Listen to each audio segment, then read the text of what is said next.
Vamos, então, dar início à nossa reunião pública da tarde de hoje, com a lição 20 do livro Busca e Acharás, de Chico Xavier, pelo Espírito Emmanuel e André Luiz. Compreensão sempre, Emmanuel. Para superar aflições e constrangimento em qualquer circunstância, é preciso, antes de tudo, compreender as pessoas e as situações difíceis que apareçam, capazes de inclinar-nos para a sombra da angústia. Alcançar o entendimento, no entanto, demanda o exercício da fraternidade constante. Quando a prova surge à frente, asserena-te e reflete. Se os empreiteiros da perturbação estivessem conscientizados quanto às responsabilidades que assumem, fugiriam de qualquer indução ao desequilíbrio. Se os perseguidores de qualquer procedência conseguissem perceber as dívidas a que se enredam, renunciariam a isso ou aquilo, em favor daqueles aos quais pretendam impor sofrimento ou dominação. Quando o agressor lança a palavra de injúria, se fosse previamente informado sobre as consequências de semelhante resolução, de certo se recolheria ao silêncio. Quando o delinquente se dispõe a desferir o golpe destruidor sobre alguém, se pudesse prever quanto lhe doeram os resultados da ação infeliz, preferiria haver nascido sem os braços que lhe correspondem à periculosidade e ao furor. Em qualquer momento de crise, pensa nos irmãos outros que te cercam, tão filhos de Deus quanto nós mesmos, e coopera na paz de todos, especialmente em auxílio daqueles que se façam instrumentos de inquietações e de lágrimas. Ora sempre e ajusta, quanto possível, as ocorrências que os favoreçam, para que não se lhes agrave o peso da culpa. Diante de todos os episódios constrangedores, silencia, onde não possas auxiliar. E perante os problemas de julgamento, onde estejas, usa a compreensão antes de tudo, por presença da caridade, porque o entendimento te suscitará compaixão e, compadecendo-te, acertarás. Entenderás os seres amados que te apresentem lamentáveis quadros de privação, tolerando-lhes com serenidade, até mesmo as injúrias. Graças a Deus, graças ao bom Mestre Jesus, estamos aqui, Senhor, para mais uma reunião pública da nossa tão amada e querida sexta-feira. Que possamos ter uma tarde de estudos, de reflexões diante do Evangelho que será trazido pelo nosso Ricardo, e que ele possa ser, sim, amparado, sustentado e direcionado pelos bons espíritos da nossa casa.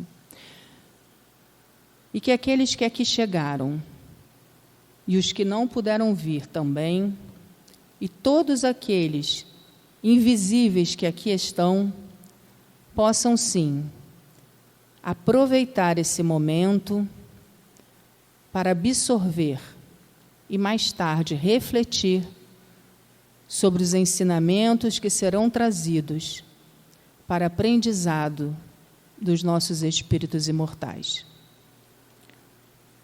Para que mais uma lição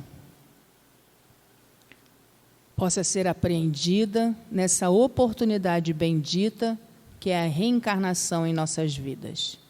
Que seja, pois, em nome de Jesus, em nome dos bons espíritos, em nome dos dirigentes espirituais desta casa, mas, acima de tudo e sempre, em nome de Deus Pai, que damos por encerrado a prece e iniciado a palestra pública da sexta-feira do dia de hoje. Que assim seja, graças a Deus.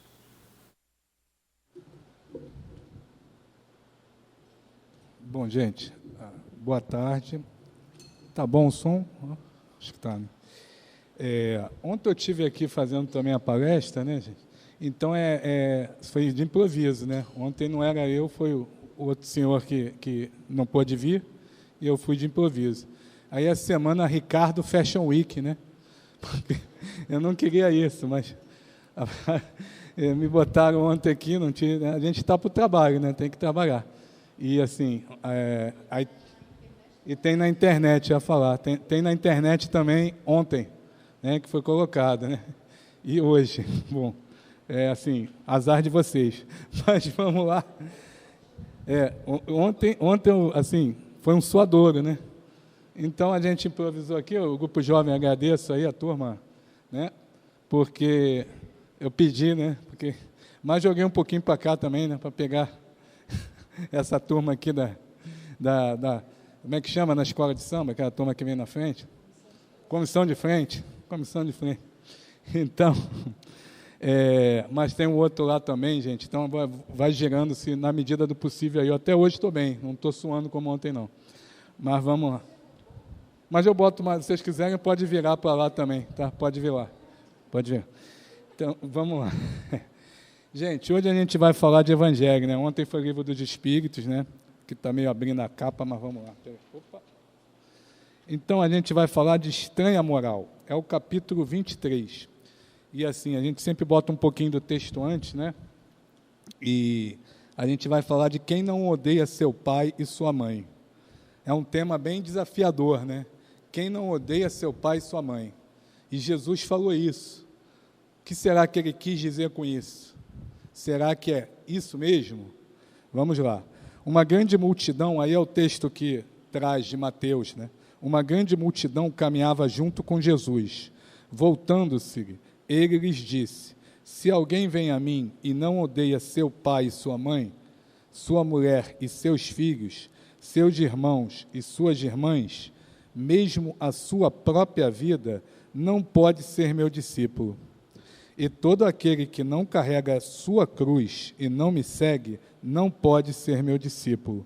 Assim, aquele dentre vós que não renuncia a tudo o que tem, não pode ser meu discípulo. Em Lucas isso, né? Aí vem Mateus: aquele que ama seu pai ou sua mãe mais que a mim, não é digno de mim. Aquele que ama seu filho ou sua filha mais que a mim, não é digno de mim.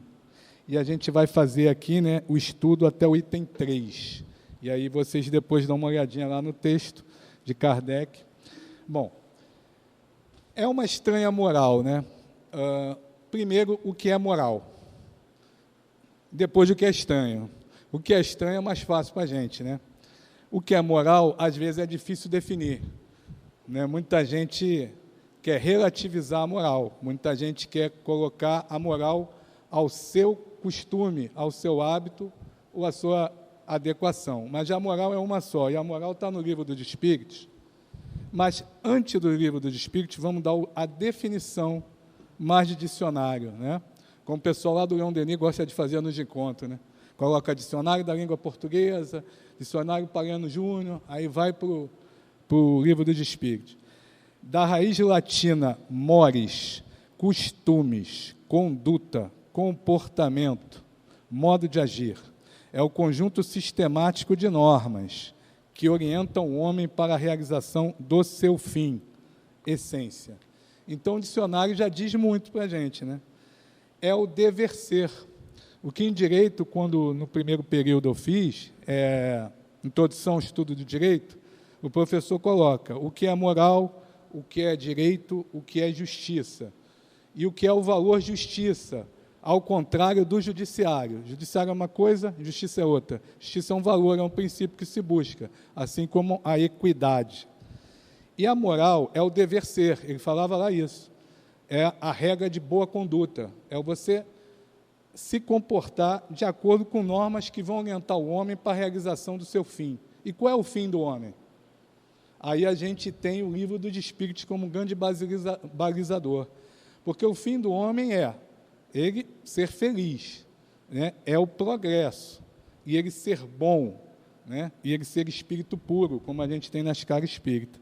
E aí no livro dos Espíritos, a pergunta 629 diz para a gente: que definição se pode dar da moral? A moral é a regra de bem proceder, igualzinho um pouquinho ao que diz o dicionário, né? O modo de agir, né? O dever ser, isto é, aí ele vai mais além, de distinguir o bem do mal. Então, é distinguir o bem do mal. Isso está na lei divina ou lei natural, que é o primeiro capítulo da parte terceira do livro dos Espíritos, né, gente? Que é as leis morais. E a gente sabe que o livro, eu estou falando de Evangelho, mas eu gosto de falar de livro dos Espíritos, né? O livro dos Espíritos é dividido em 4 partes. E nessa parte vai muito ao coração da gente, ao Evangelho, porque são as leis morais. A primeira parte é aquela Gênese, os mundos, a criação, né? Aí ali tem os espíritos na segunda parte, a vida espírita, que é muito o quê? É o nosso livro dos médiuns, que é um resumo, todas as partes são um resumo no livro dos espíritos de toda a codificação, que é o primeiro livro. E na terceira parte, que é as leis morais, é o resumo do Evangelho, porque as leis morais diz a ver com o nosso coração, com a nossa conduta no bem. A quarta parte já um pouco do céu e inferno, né? Bastante do céu e inferno, nas esperanças e consolações. Que definição se pode dar da moral? Então, vamos lá. O homem vai saber distinguir entre o bem e o mal. Funda-se na observância da lei de Deus. Então, está aqui na lei divina natural. O homem procede bem quando tudo faz pelo bem de todos. Então, isso é a moral. Você proceder bem é quando você está amando o próximo. Você está fazendo bem para o bem de todos, não só o seu. Porque, então, ele cumpre a lei de Deus. Então, isso é moral. E o que é estranho? Estranho é tudo aquilo que vai contra a normalidade. É aquilo que sai do normal, é aquilo que sai dos costumes, que sai do hábito. No dicionário até diz: oposto aos costumes ao hábito. Achar extraordinário, achar diferente do natural. E até o misterioso, o enigmático. E quando Jesus fala isso, odiar pai e mãe, que ele falou aqui, vocês vão me seguir se vocês odiarem pai e irmão. Pai, mãe, irmão e irmãs, né? Ele vai mais além. Odiar a própria vida. Isso é muito desafiador, isso é muito enigmático, isso é muito misterioso. É estranho, porque Jesus falou honrar pai e mãe, não é? Jesus falou várias coisas que não condizem com o que ele está falando aqui. Mas será que ele falou isso mesmo? É isso que a gente vai ver agora. E a moral estranha, já de Jesus, já vem do seguinte: se a gente pensar, Jesus está num tempo e num contexto em que você tem a força, o direito da força sobre a força do direito. Você tem a escravidão política, social, econômica, de raça e de credo. Porque lá os romanos até entravam nos países e tal, nos lugares e tal, até deixavam aquela comunidade, mas já havia escravidão dos povos nas guerras, como havia também em outros continentes, outros lugares, escravidão por raça e por credo também. Como há até hoje em alguns lugares, a gente acha que acabou a escravidão, mas não acabou. Tem muita coisa por aí ainda, muito preconceito e muita coisa disfarçada. Mas naquela época a coisa era muito pesada, muito no dia a dia. A família submetida ao patriarcado, muitas vezes cruel. Os interesses girando em torno da posse, a posse material. Por isso que Jesus vem trazer a sua doutrina, a lei do amor, a lei de Deus, com exemplos materiais. Ele traz o quê? Ele traz o pescador, ele traz o semeador, todas essas questões da natureza que o judeu, o hebreu antigo, estava lá ligado à terra, ligado à posse, ligado à questão da família, à boda de casamento, etc. E tanto outras parábolas que Jesus trouxe. Porque se ele traz a realidade que a gente está trazendo aqui, ninguém ia entender e ninguém ia querer entender. Porque era muita gente ainda materializada, ligado à posse e aos bens materiais. Por outro lado, a religião já fazia uma certa virada. Antes mesmo de Jesus com Moisés, que é o primeiro revelador, em que ele traz o quê? Um Deus único, em que ele vem com a questão do paganismo já para acabar com aquilo ali, né? a questão também do sacrifício, que até tinha sacrifícios humanos, passam a ser sacrifícios de animais, né? Entre outras coisas. Então, o culto a vários deuses estava em decadência, a questão de aplacar a fúria divina com sacrifícios humanos também, graças a Deus, né? E graças a Moisés e a outros. Então, o discernimento e a valorização da criatura, a criatura se reconhecer como filho de Deus, tudo isso, estava ali vindo com Jesus, com o que ele estava falando, que Deus é amor e que Deus é Pai.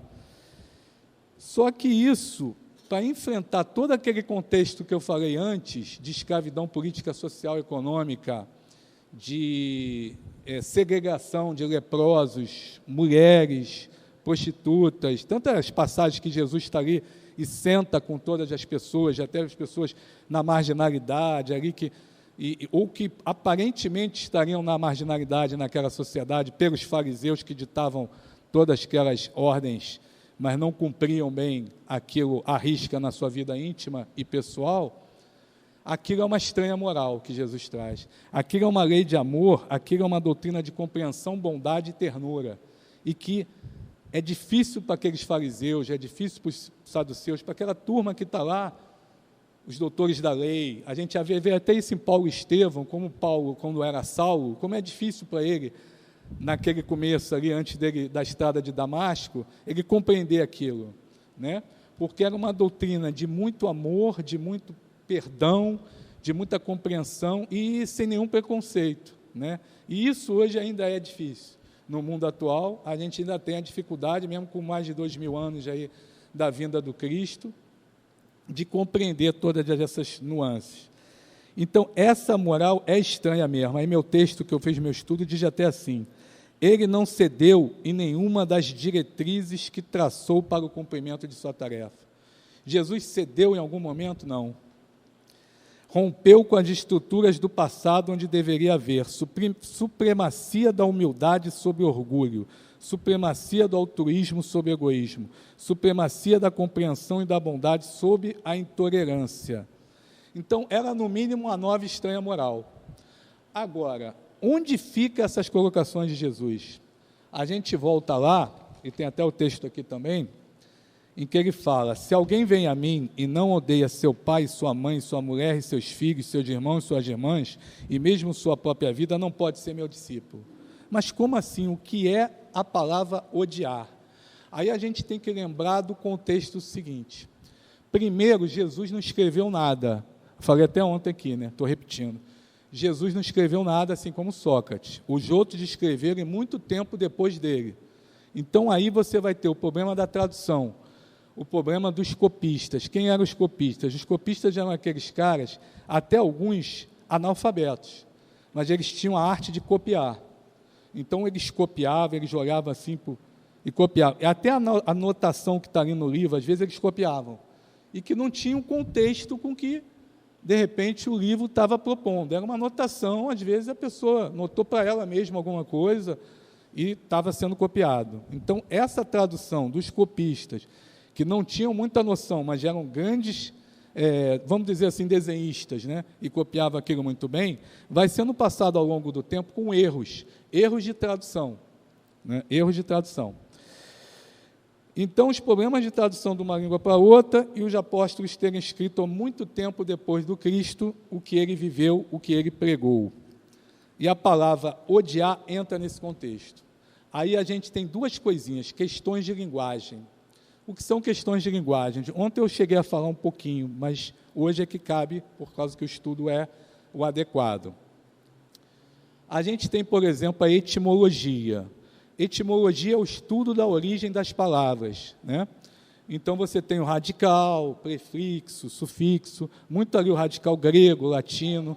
Então, da onde vem aquela palavra? Aí você pega aquele radical, isola, e aquilo vem dos tempos antigos, que aquilo era usado na língua latina, ressignificando aquela coisa, né?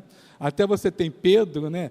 Pedra, aquele negócio todo, a coisa que é uma pessoa dura, rígida, e ali também tem um radical. Então, pedregulho e por aí vai. Tem outros termos que a gente pode lembrar. Mas a etimologia explica um pouquinho da questão da palavra odiar. E a outra questão linguística é a questão da semântica. A semântica é o quê? A semântica é quando você tem uma palavra num contexto, numa época, ela é uma interpretação, ela é um significado. Aí você passa com o tempo, aquela palavra ganha outro contexto. A gente vê isso muito hoje. Isso se chama ressignificação das palavras. Então, a gente tem, por exemplo, a questão... Outro dia estava passando aquele Big Brother, né?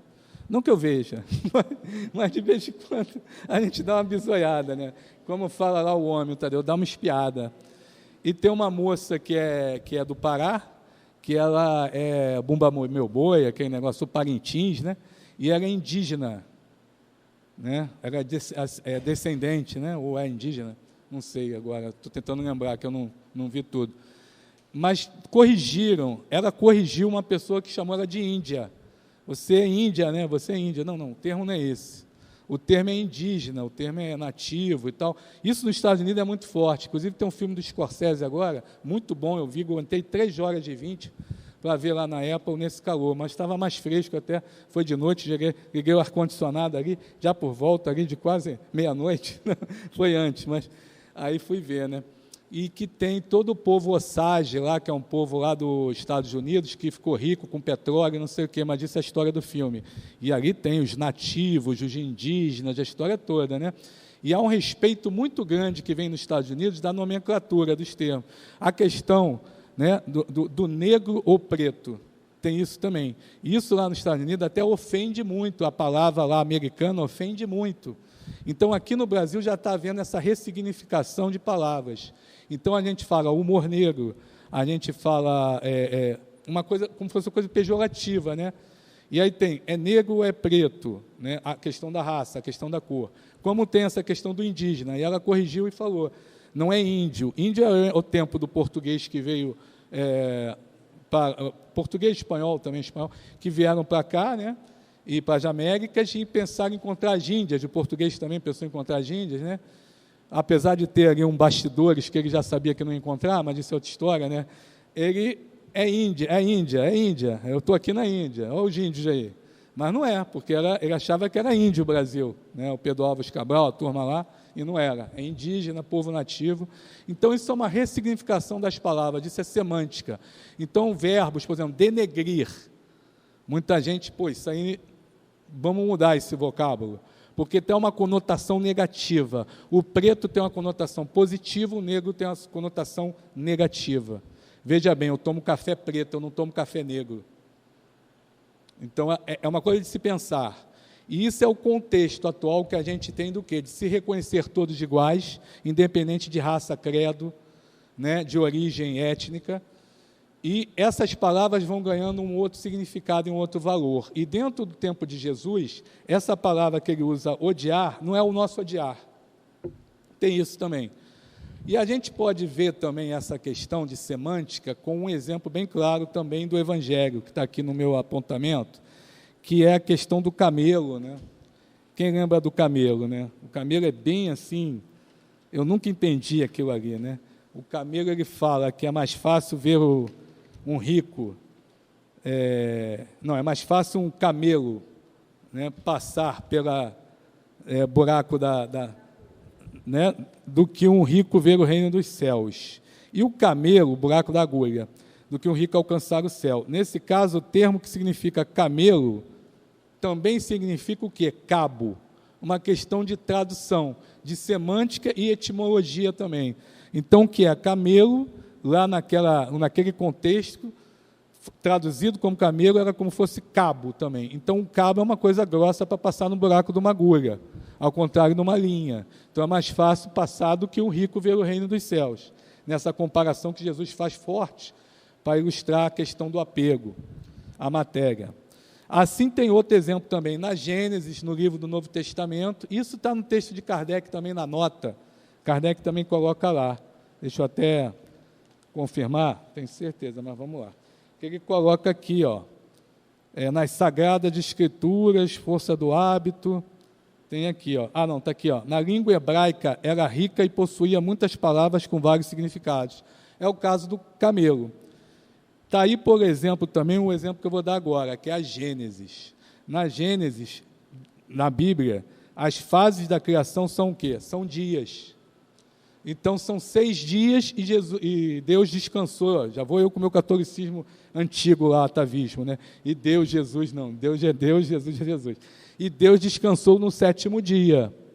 Então, o que acontece? Não são dias, são eras. E a ciência vem aí provar para a gente. Porque dias, na época, lá no hebraico, significava tanto o período diurno, né? Noturno, né? Aquele período de tempo, do calendário nosso, como também um período longo, tá? Então, era uma palavra, como o inglês tem uma palavra para várias coisas, era uma palavra que significava várias coisas, podia significar várias eras também. Então, são 6 eras. E aí você tem o Mesozoico, aquele negócio todo que a gente estuda em ciência, né? Me lembra aí os outros termos. Isso aí. Fala aí, que eu não sei. Mas essas eras, então, está aqui, ó, tal fato permitiu que mais tarde ela fosse traduzida por dia, surgindo daí a crença que o mundo foi obra de 6 vezes 24 horas, 6 dias, o mesmo com camelo e cabo, porque os cabos eram feitos de pelos de camelo. Olha só, os cabos eram feitos de pelo de camelo, daí a confusão, e que foi traduzida por camelo, na alegoria do buraco da agulha. Então, olha a etimologia e a semântica trabalhando para confundir a nossa cabeça. Só que não é confundir, Kardec explica. Mas Kardec explicou isso sozinho? Não. Kardec dava aula em alemão, era professor de gramática francesa, escreveu livro antes de ser Kardec, né, com o professor Hippolyte, né? Sotaquezinho, né, que ele fala, eu não sei falar isso, mas Hippolyte. Vamos lá. E o que acontece com Kardec? Kardec procurou um amigo para esclarecer isso. Olha a humildade de Kardec. Ele procura, e está na nota aqui do rodapé, se vocês tiverem depois do livro, dá uma olhada.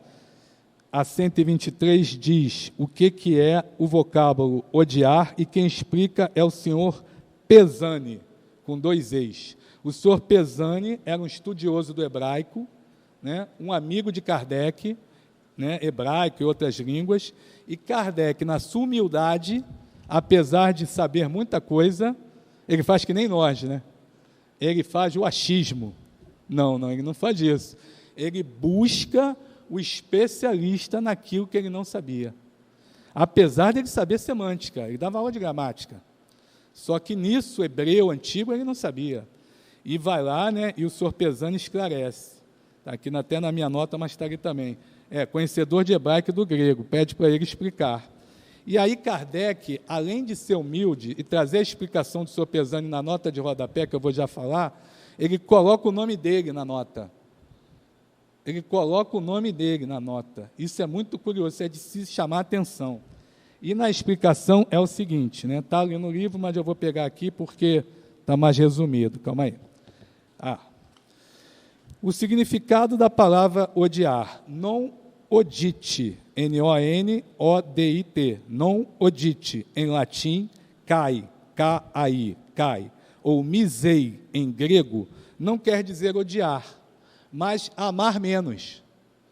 Então, olha a significação quando você fala assim, quem quiser me seguir, tem que amar menos seu pai, sua mãe e seus irmãos, e amar mais a lei de Deus, a doutrina que eu estou trazendo aqui.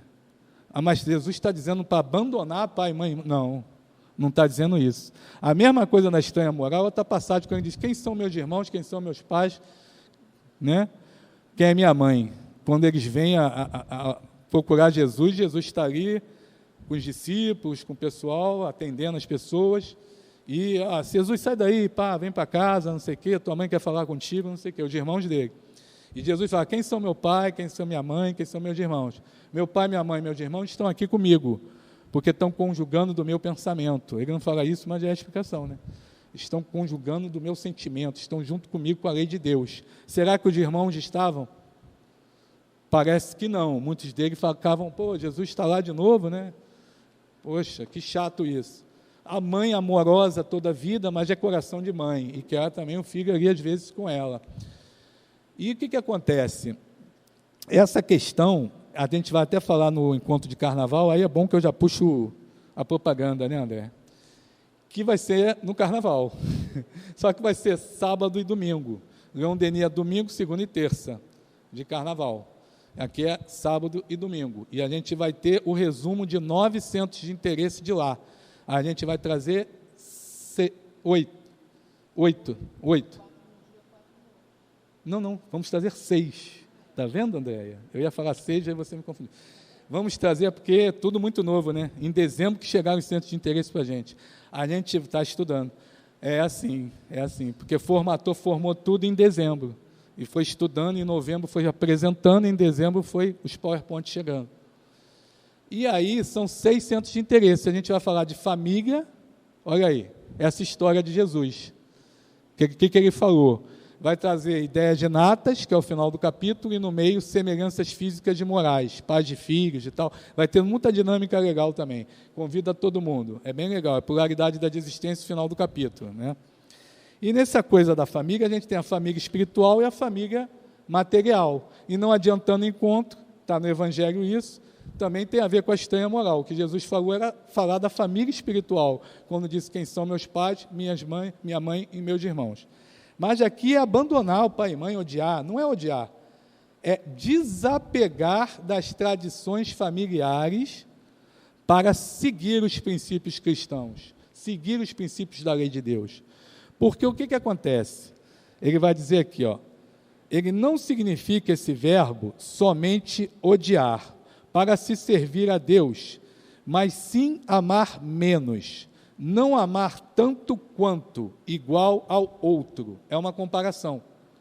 Porque se eu amo mais a minha família do que a Deus, a lei de Deus, eu não estou certo. Porque a minha família pode estar, e está muitas vezes, que a gente está no mundo de expiação de provas, um ou outro da família, ou às vezes até a família toda, ou às vezes só sou eu, né? A gente tem lá a família, os afins e os não afins. Pode estar numa situação de erro, numa situação de dificuldade, numa situação de vício, numa situação de não quero religião nenhuma. Ok, seu tempo. E você está entrando na religião e sua família briga com você. Então, é esse o grande tema também. No dialeto siríaco, do qual Jesus usava frequentemente, essa significação é mais acentuada. Não é igual ao sentido de ódio que vemos na atualidade. E mesmo que quiséssemos traduzir odiar, iríamos de encontro ao caráter e à personalidade de Jesus. Olha só, gente, que o que Jesus pregou é exatamente o contrário de você dizer que para seguir ele tem que odiar pai e mãe. Então, isso é o que muitos dos críticos da doutrina do Cristo e das religiões trazem para combater a religião. E a gente não pode estar com isso, porque isso é você pegar a letra, e não a essência do que diz a letra. Novamente, Paulo, que eu gosto sempre de falar, a letra mata e o espírito vivifica. Isso também é muito legal, porque um professor de direito falava para a gente também. Isso me assustou na época, porque esse cara está falando de religião, mas é exatamente o que a gente faz em direito, não é interpretar a letra da lei, é interpretar o que está por trás da finalidade da lei. É os princípios a que a lei se destina, os princípios gerais de direito, a equidade, a moral, olha a moral aí, e os bons costumes. E no sentido de você usar, você dá a cada um aquilo que é seu, que é a justiça. E a grande justiça divina é exatamente isso, né? É o merecimento, é o progresso de cada um, e é seguir a lei de Deus. E a tradução, então, não captou o verdadeiro significado dessa palavra que foi escrita. E os críticos querem matar a essência do ensinamento, para, vamos dizer, diminuir Jesus e seus ensinamentos com essas passagens da estranha moral. Tem aquela outra também de eu não vim trazer a paz, eu vim trazer a espada, a guerra, que é um pouquinho isso aqui também, é a mesma coisa. Porque quem está seguindo a Jesus está criando problema para si e, às vezes, né, no entorno, na família também. Porque, muitas vezes, o pessoal quer ficar acomodado. E você está em outra linha de pensamento e aí vem a questão da guerra, entre aspas. Mas você vai entrar naquela guerra, não, aquilo vai acontecer porque os outros não vão te aceitar, mas você vai seguir seu caminho com paz, com serenidade e com equilíbrio, aceitando que os outros não queiram estar lá, mas vai haver alguma perturbação, e a gente vai chegar lá. De qualquer forma, tomar a palavra como amar menos faz mais sentido e dá conotação mais racional no modo de pensar. Então, alguns traduzem assim, aborrecer, esse trecho. Além de amar menos, traduz aborrecer. A gente coloca assim, se alguém vem a mim e não aborrecer seu pai, sua mãe, sua mulher, seus filhos, não pode ser meu discípulo. Porque a gente está aborrecendo às vezes. Quando a gente virou espírita, não aborreceu algumas pessoas? Da nossa família. Assim, quando eu falei a palavra espírita a primeira vez na casa de meu pai ainda, minha mãe viva, meu pai está vivo até hoje, mas minha mãe ainda estava viva, a minha mãe quase caiu da cadeira, tomou um susto para trás, que a minha mãe ligava a televisão e via o padre lá, Marcelo Rossi, todos aqueles padres que tinha na época, hoje são outros, mas tinha os padres todos, e ia à igreja sempre, tudo mais, sempre foi muito católica. E meu pai também, mas meu pai é aquele católico que é só de fachada, entendeu, coitado, estou falando aqui, mas eu vou falar a verdade, mas ele é muito bom, é muito trabalhador, tem seus valores morais, graças a Deus, entendeu, não é uma pessoa que faça o mal, tenha feito, assim, você vê que ele é uma pessoa que graças a Deus, me passou muita coisa boa, de honestidade, especialmente, e assim, mas ele não tem nenhum conhecimento de religião e não quer ter, não quer estudar, não teve estudo também, fez só até quinta série, mas um grande trabalhador e uma inteligência natural também, para ser até um dono de empresa como foi. E, assim, ele se assustou, ele não entendeu nada, que você está falando, negócio de macumba aí, não sei o quê. É a primeira coisa que vem à cabeça, negócio de macumba aí. E você vira o capeta da família. Né? Meu pai tomou um susto danado, ele não fala esse negócio não, não faz esse negócio não. Meu irmão também, meu irmão tem estudo, fez faculdade também, ficou, o que é isso? Sai para lá. Saravá, não sei o que, ficou assim. A minha mãe, por incrível que pareça, que é aquela mais ligada na religião católica, ela poderia ter tido uma reação mais adversa, e não teve. Minha mãe, meu filho, o que é isso? A tua tia também é desse negócio lá. É Casa do Caminho também, lá na Vila da Penha. Tem uma Casa do Caminho lá, que a minha prima frequenta até hoje, não no Casa do Caminho também, lá na Vila da Penha. E eu não sei o quê, teu primo é meio médium, não sei o quê. Eu falei, é mesmo, mãe, aí que eu fui descobrir as coisas. E aí, a minha mãe falava assim, meu filho, aí eu comecei a falar, meu filho, eu não quero confundir minha cabeça. Eu estou entendendo isso aí é bom. Eu já conheço o Chico Xavier, vi muito ele na televisão, na Rede Tupi. Agora, eu não quero confundir minha cabeça. Eu gosto disso aqui, eu conheço isso aqui. Não era isso? E aí ela via. E aí ela aceitava alguns livros que eu dava. Então ali eu já tinha uma entrada. Aí eu dava o livro do Chico Xavier, né, ele dava um Boa Nova, dava um Fonte Viva, aquelas mensagens ela pegava e lia, ela achava aquilo bonito, gostava. Mas de Evangelho, o livro dos Espíritos, muito menos, que era mais complicado para ela. O livro dos Médiuns, então, nem pensar. Mas, então, existem outras famílias que vão reagir pior do que meu pai, por exemplo, poderia ter reagido. Meu pai depois aceitou. Porque meu pai ele é muito quieto, muito tranquilo. Ele teve um susto, ele é de se assustar. E depois ele, tudo bem, isso aqui, está lá com o teu negócio. Aquele português, né? Filho de português, está lá com o teu negócio. Ele veio uma vez, duas aqui, né, André? Ele não quis entrar muito não, porque ele achou que ia pegar espírito, não sei. Ele não quis entrar, mas ele veio para ver um negócio de obra uma vez, antes de subir esse prédio aqui. E assim, é aquela coisa, mas já há famílias que a gente vai ter a tradição familiar como um grande inimigo e adversário para a nossa situação de ser espírita. E é isso que Jesus está fazendo. Se você ceder, se você vender seus princípios em prol disso, você não está sendo um verdadeiro espírita cristão. Você está lá, você dá uma palestra, você vai dar uma aula e chega ali e sua família, alguém falou assim, isso aí tem nada a ver com o que você está falando, vem comigo para, sei lá, para beber, para isso, para aquilo, não vai no trabalho lá não, que você tem de médio, o compromisso aqui é muito mais importante, você está aqui nesse jantar com a família, não, eu tenho que ir, porque eu tenho um compromisso, a gente vai ter vários jantares. Então, todas essas questões que passam, né, pela questão do se apegar mais ou menos a essas tradições. E aqui no texto que eu estudei, ele diz assim, é muito legal isso que eu estou falando, só para resumir numa palavra mais bonita, ele diz assim do estudo que eu fiz. Então, aquele que não se sujeitasse a abandonar as tradições de família, e assim como suas próprias convicções, não poderia aceitar e seguir Jesus. Jesus pregava uma renovação, considerada pelos tradicionais como revolucionária. Então, o que Jesus quis dizer é que as famílias tinham suas crenças por tradições muito rigorosas, ainda mais naquela época, naquilo que adotavam. Para as famílias de seus membros desviarem-se das tradições, era o quê? Um escândalo. Igual foi para o meu pai, né? Então, imagina, numa família, né, tradicional, e lá entre os hebreus, lá, né, seguindo lá os doutores da lei, Paulo foi um escândalo. Paulo foi um escândalo. Ele precisou ficar cego, né, dias e dias, né, e aquela coisa, os amigos deles todos, né, o que é isso? O que aconteceu? Né?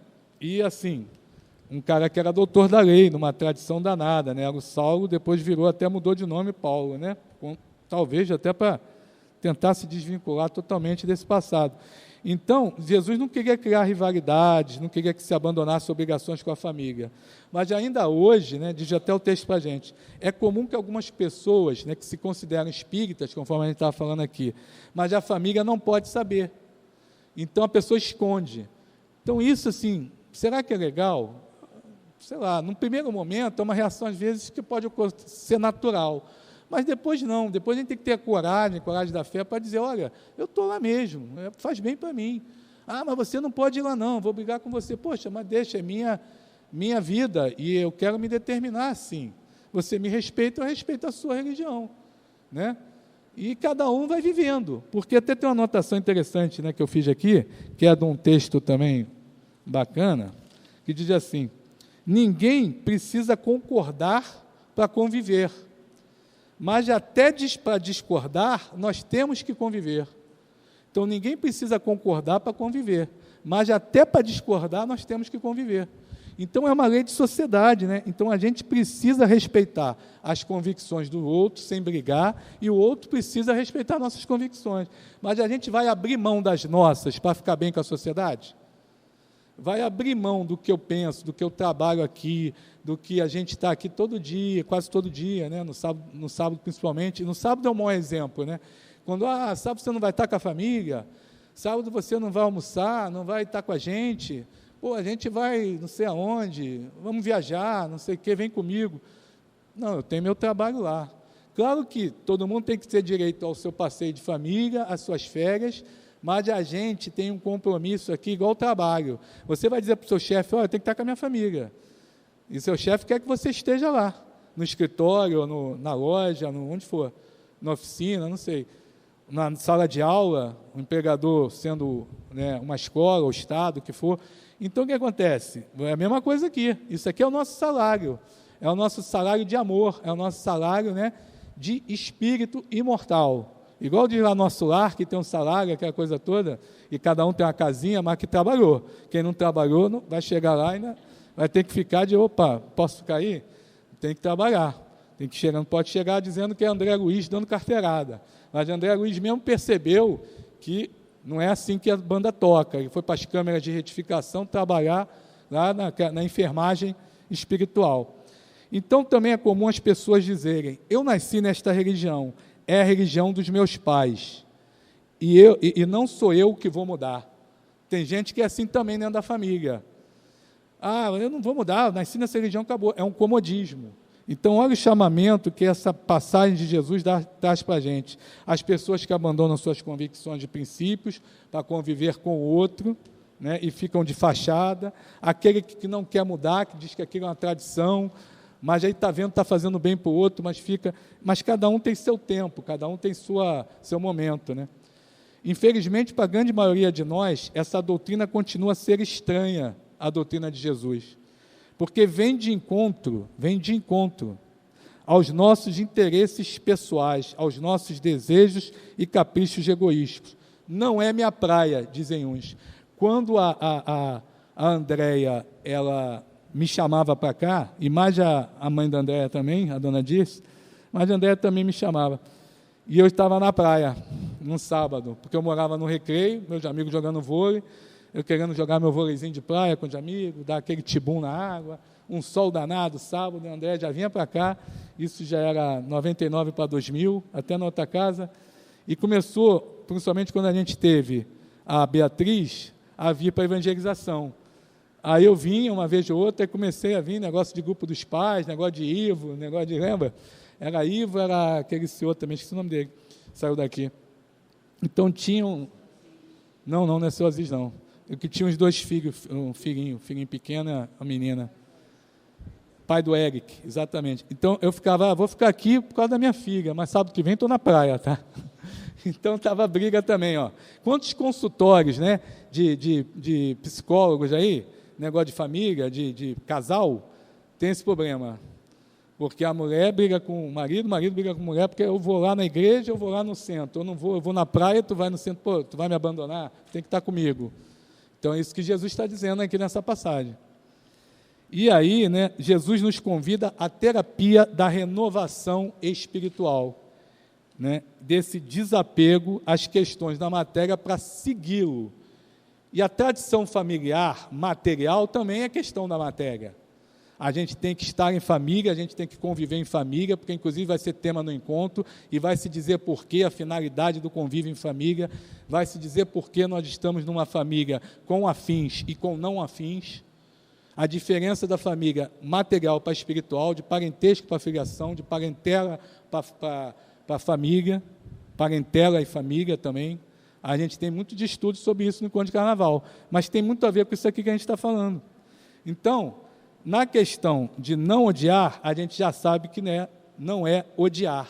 A gente retorna à origem das palavras, à semântica e etimologia, e entende que é o amar menos, o desapegar-se dessas bases e tradições materiais, né? Ou seja, a conclusão que até o autor chega aqui diz: a nova e estranha moral minava as bases do status quo dos poderosos, que era aquela turma que estava dominando materialmente o mundo ou aquela região. Como ainda hoje, morto Jesus, morta a ideia, mas Jesus sabe que a paz virá, que a fraternidade se consolidará através da fé esclarecida.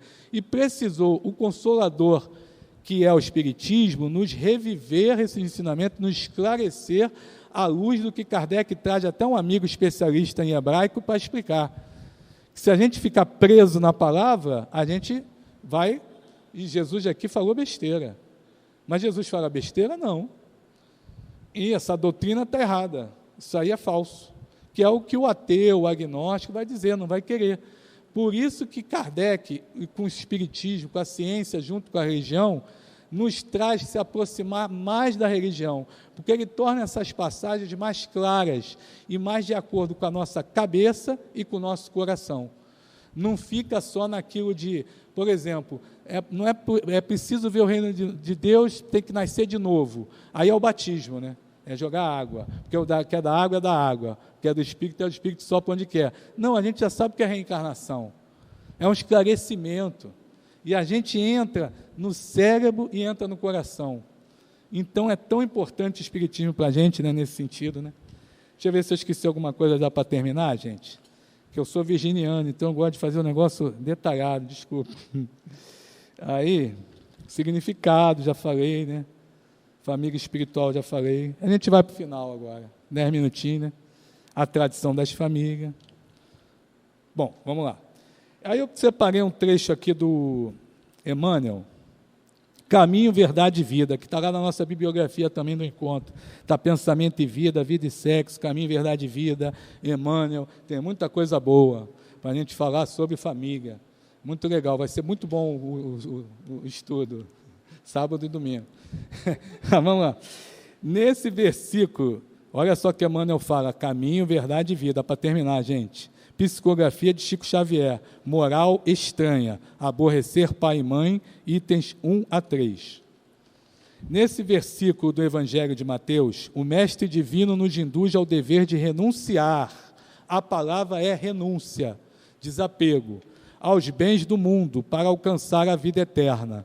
Há necessidade, proclama o Messias, de abandonar pai e mãe, mulher e irmãos do mundo. No entanto, é necessário esclarecer como renunciar. Fácil, porém, reconhecer como Cristo renunciou. O Cristo renunciou, gente. Está lá na cruz, daquele jeito, é renunciar a muita coisa. É renunciar a sua própria vida. Aos companheiros que o abandonaram, aparece glorioso na ressurreição. Não obstante as hesitações dos amigos, divide com eles no cenáculo os júbilos eternos. Aos homens ingratos que o crucificaram, oferece sublime roteiro de salvação com o Evangelho, e nunca se descuidou um minuto das criaturas. E não se descuida nunca, agora também conosco. Observemos, portanto, que representa renunciar por amor ao Cristo. É perder as esperanças da terra, conquistando-as do céu.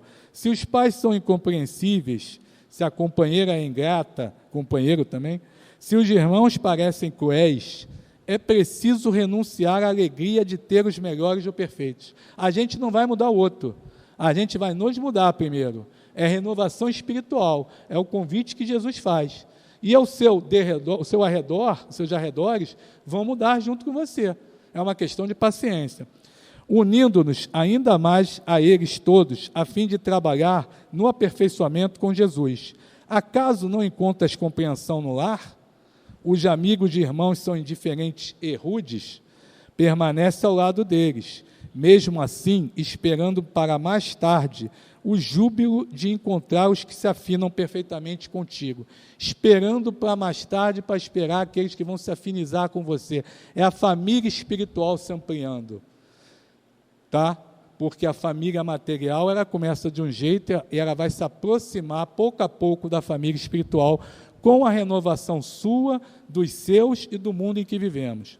Somente desse modo renunciarás aos teus, fazendo-lhes todo o bem por dedicação ao Mestre, e somente com semelhante renúncia abraçarás a vida eterna.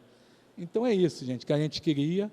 Falta 6 minutinhos, só para agradecer a todos, obrigado pela paciência, pela resistência ao calor aí. Vou virar mais um pouquinho ali, que agora pode virar aí o ventilador. Tá bom. Muito obrigado.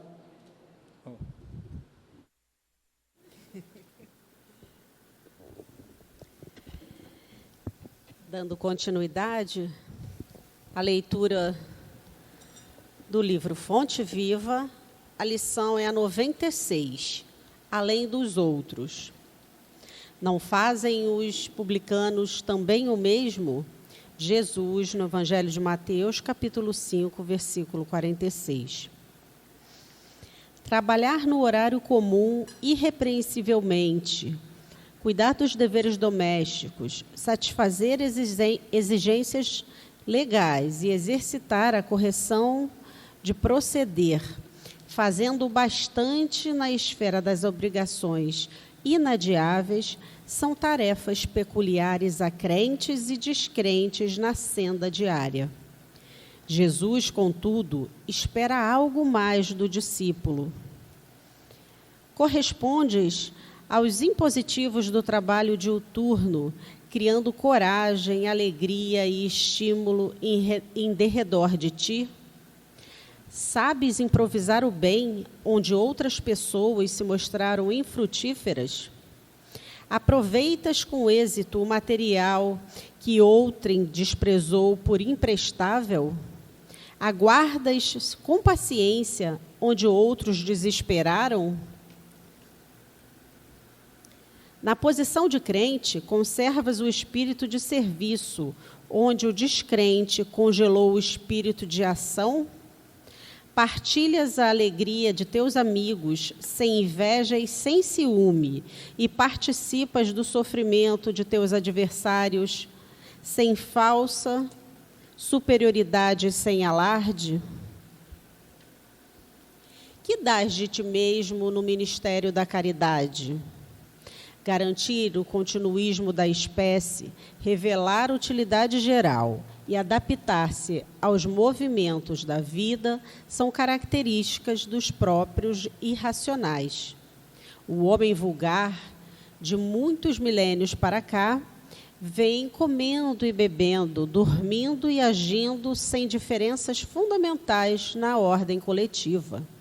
De 20 séculos a esta parte, todavia, a abençoada luz resplandece na terra com os ensinamentos do Cristo, convidando-nos a escalar os cimos da espiritualidade superior.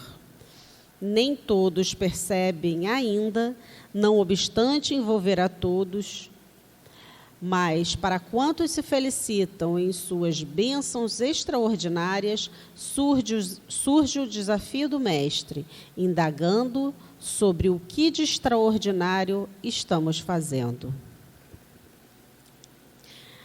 Agora os médiuns irão se posicionar para o momento do passe.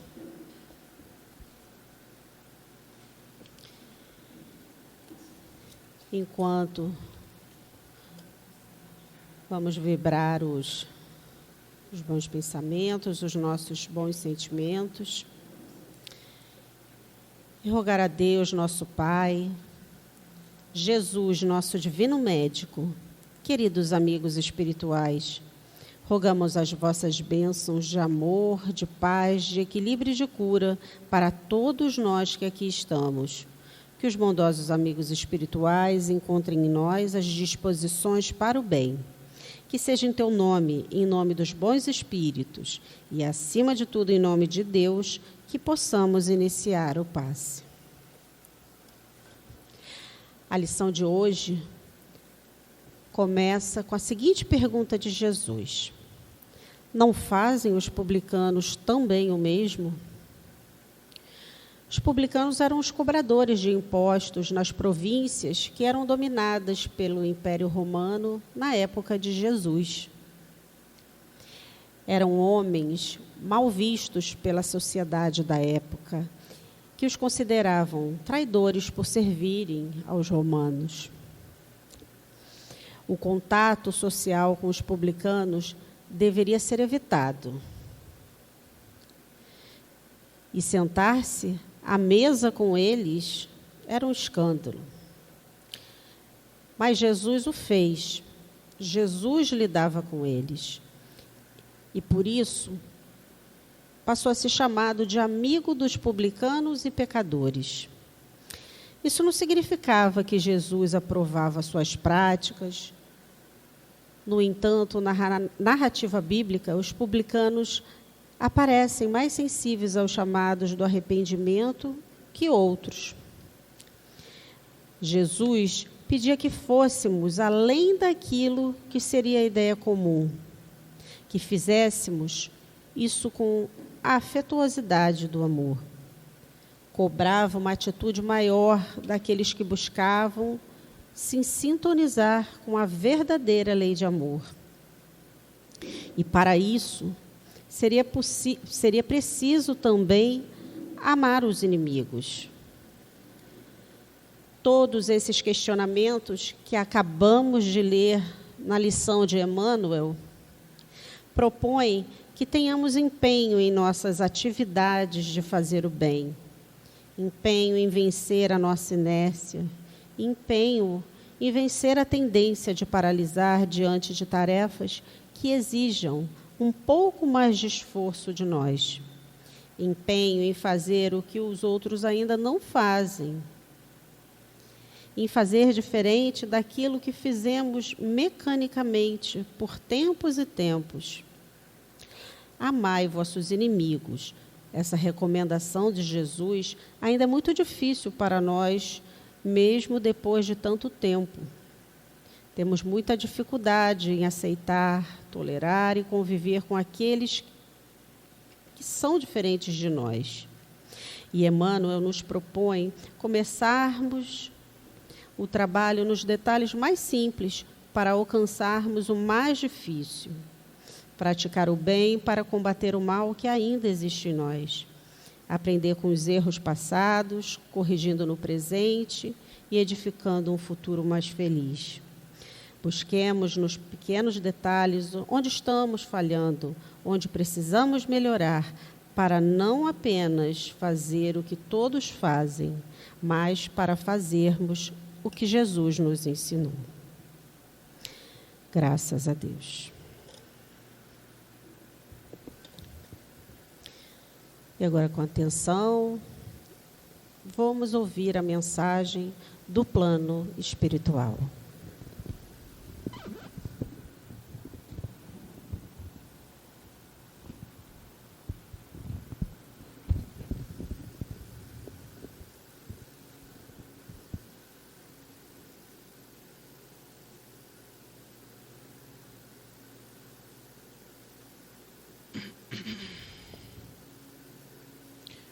Graças a Deus.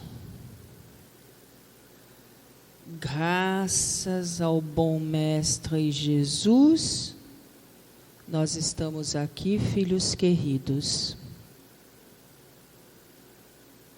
Primeiramente, para falarmos assim, vamos iniciar mais um ano na nossa querida Casa do Caminho.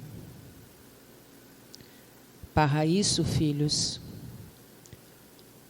precisamos dos trabalhadores, precisamos das criaturas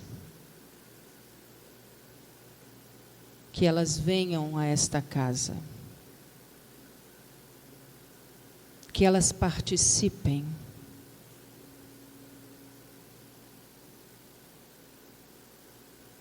Será um ano de muitos trabalhos, mas trabalho precisa de estudos e de comprometimentos, filhos.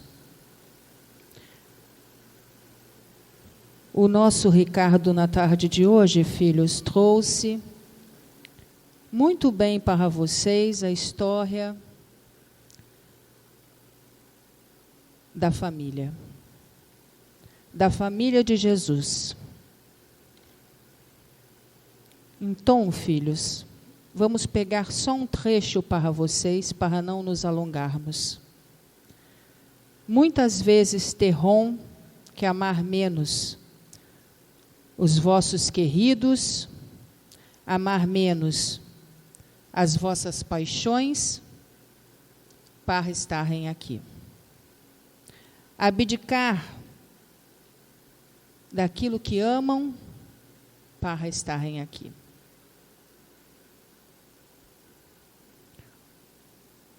Porque senão, filhos, o nosso Ricardo não contou para vocês, mas o Herman vai falar uma coisa que o nosso Ricardo esqueceu de acrescentar na história dele. Todos têm um planejamento. A companheira dele poderia chamar ele muitas vezes. No caso dele, ele não precisou ir para os terapeutas, como ele disse, de casal nu. Teve uma criatura que nasceu do ventre da esposa dele, que chorou, que perturbou, que incomodou a paz deles dois, que foi a peça fundamental para trazê-los, ambos, dois fujões, para se internarem dentro da Casa do Caminho. Se internaram a tal ponto que ambos estão aqui, junto às duas criaturas que vieram como filhos do casal, para dentro desta casa. Poderiam ter ido embora, mas Deus foi tão bom com eles, meus filhos, que essas duas criaturas que vieram, tutelados no lar deles, são tão agarrados a eles, não vamos dizer dependentes, mas ainda necessitam tanto dos dois, e amam tanto esta casa também, que eles não sabem mais viver sem essa casa, porque os filhos dele também não sabem mais viver sem aqui. Quando eles foram vendo aqueles piticos que aqui ficaram sob a tutela do Hermann, sempre precisando das orientações para dormir, para a escola, para comer, para todas as questões da vida, inclusive, meus filhos, para um momento que todos vocês passaram e que eles passaram também, durante a pandemia. Então, esse amar menos não é tão ruim, porque abriram mão, o nosso querido abriu mão da praia, a nossa querida abriu mão de muitas penduricalhos, de muitas besteiras que ela era apaixonada. Adorava passar no shopping todas as manhãs de sábado. Eram brigas por causa de bobagens. Agora estão aqui, internados com todos.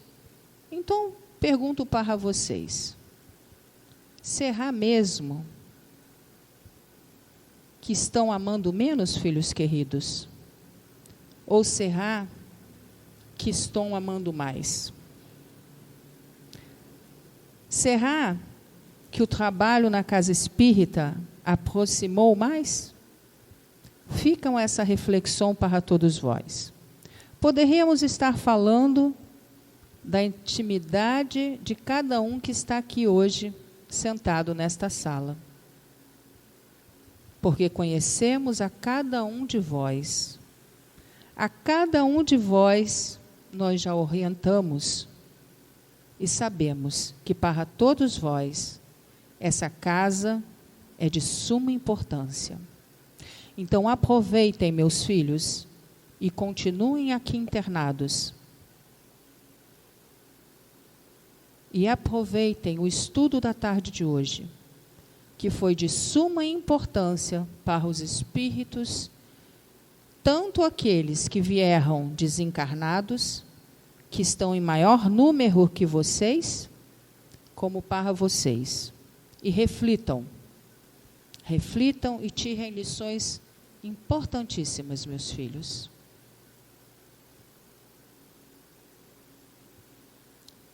E para finalizarmos, nós queremos falar assim. Aproveitem a oportunidade que Deus deu da reencarnação. E aproveitem o convite que o nosso irmão fez para vocês. E o convite que o Hermann e toda a espiritualidade da Casa do Caminho e também da Casa de Leon Denis faz para vocês nesse momento, e venham ao encontro de carnaval, sim. Então, filhos, essa é a mensagem hoje, que a espiritualidade amiga desta casa quer deixar para vocês. E nós aqui nos despedirmos com um abraço fraterno do Hermann. Graças a Deus.